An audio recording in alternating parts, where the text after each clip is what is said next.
Good morning, students of class 9. You are welcome back to the classes now. We are doing history. Today's date is 19th of July 2021. We are doing forest society and colonialism. That is, we have reached 3.0, rebellion in the forest. Rebellion, as I have already told you, that is the protest or agitation or against the British rule in India. That forest people, forest dwellers, they raise a voice against their displacement. So you can say there are 3 points in this and more are there.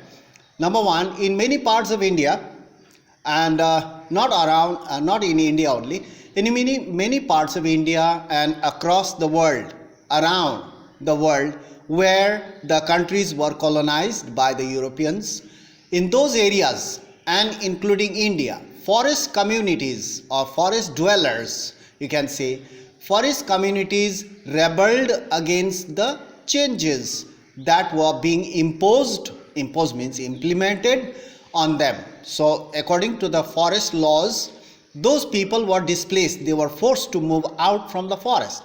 So many of the communities, they rebelled against these changes.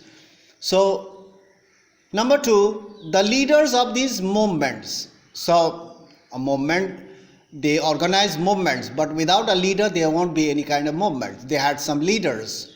The community, they had some leaders. The leaders of these movements against the British in India. We'll not talk about around the world. First we'll talk about what happened in India.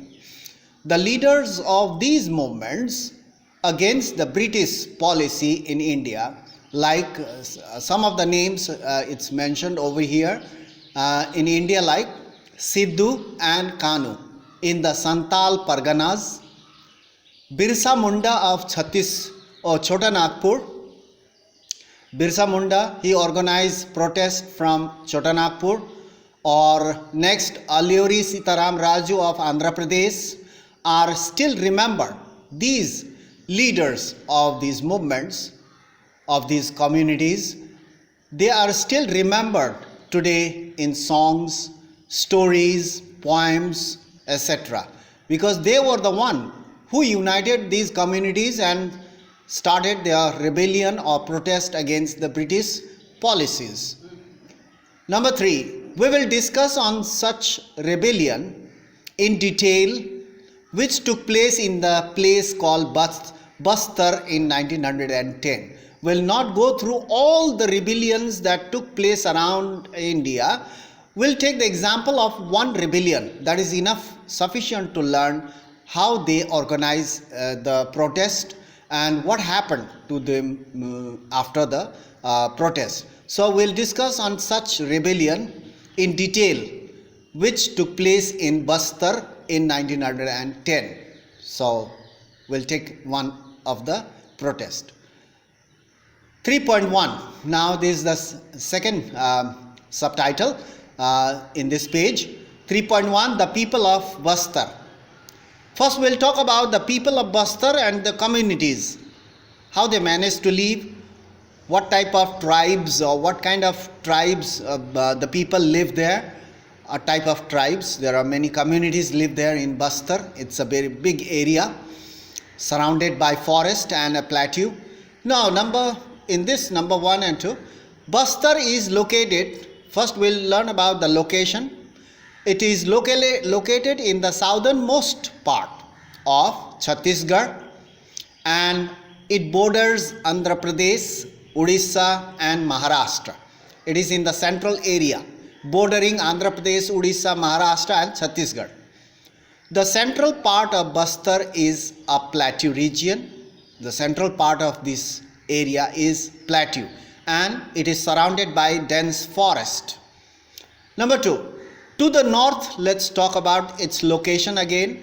To the north of this plateau, Bastar plateau, is the Chhattisgarh plain. Towards the north there is a Chhattisgarh plain and to the south is the Godavari plain.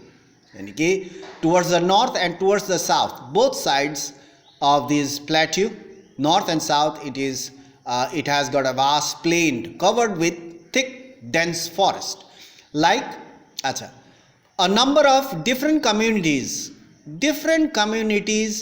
you can say that forest dwellers or tribal people, you can say that. And number of different communities live in Bastar. Like there are some names, you remember certain names: Maria, Muria, Gonds, Dhurvas, Bhatras and Halbas. These are the communities, tribal communities who live in and around Bastar. They speak different language. They had their own language. They had their own dialects. They speak different language, but they share common customs and belief. Since they live in the forest, they have the similar type of customs and their beliefs. It's quite similar. Only difference was their language. They had their own dialects. So you can see varieties of communities. Various communities live in these areas.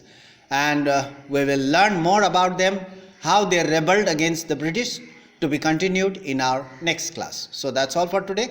Thank you very much for your watching, as well as whatever materials are being provided, you copy it out, learn and practice at home. Do not waste your time. So that's all for today. Thank you very much. We'll meet in the next class.